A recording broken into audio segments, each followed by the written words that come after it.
Hey everybody, this is the Okinawa Kid here, and today I'm going to talk to you about another fan fiction idea that I've been, one of my many fan fiction ideas that I've been mulling over in my head. So, the reason why um, I'm doing this one is because, as you may or may not know, LeBron James just released a post like a couple of days ago, if not a week ago, about more or less the new logo for Space Jam.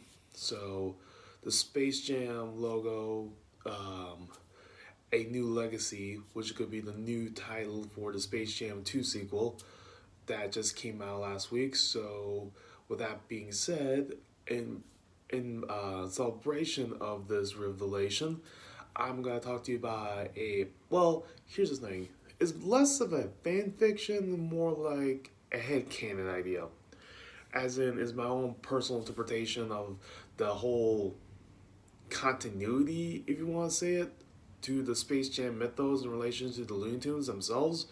So, with that being said, uh, I'm going to talk to you about what I think personally is a good interpretation of Lola Bunny.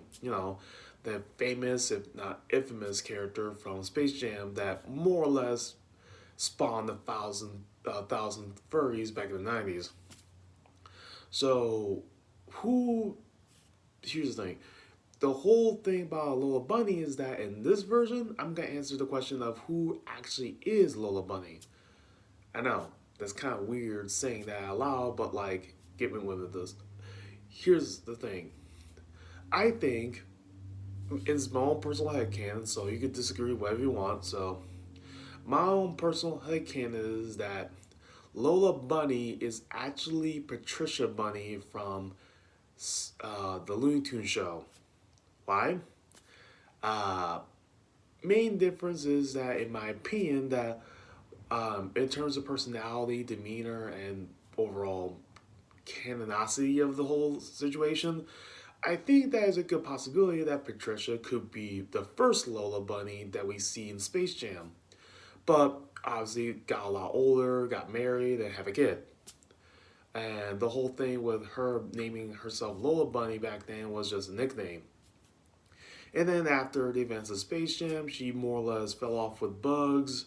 She more or less uh, hooked up with her husband in the Looney Tunes show and basically have her own kid, also named Lola, who more or less developed a way drastic, more different personality than she does, obviously. But her daughter being sort of yandere, sort of ditzy type, so she more or less became more or less relegated to the background, more or less.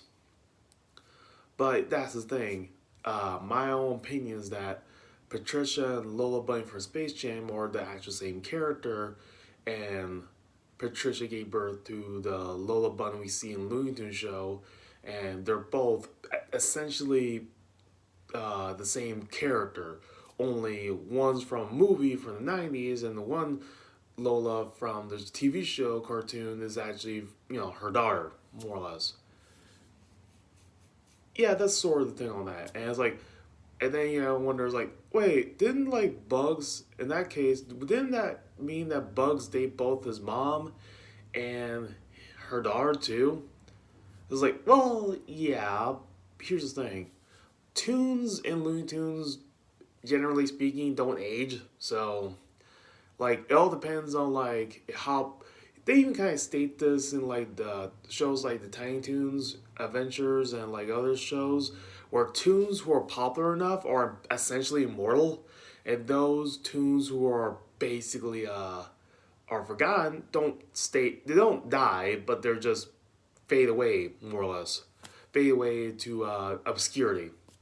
So that's sort of thing what happened to Lola, or rather the first Lola, aka Patricia, where she more or less stopped being famous for a while, more or less stopped showing up in things outside of a few guest appearances, and more or less like her specific interpretation in Space Jams, the first Lolas, more or less became more older, more she was starting to age and more or less became more mundane, more or less. She became less famous, so less powerful as a tune, so she more or less lived a normal life and basically became a housewife and basically married and basically had a kid. Yeah, my own personal opinion is that as soon as a tune in the Looney Tunes universe start to fade to obscurity, they start to age in real time. So that's sort of the whole thing on that.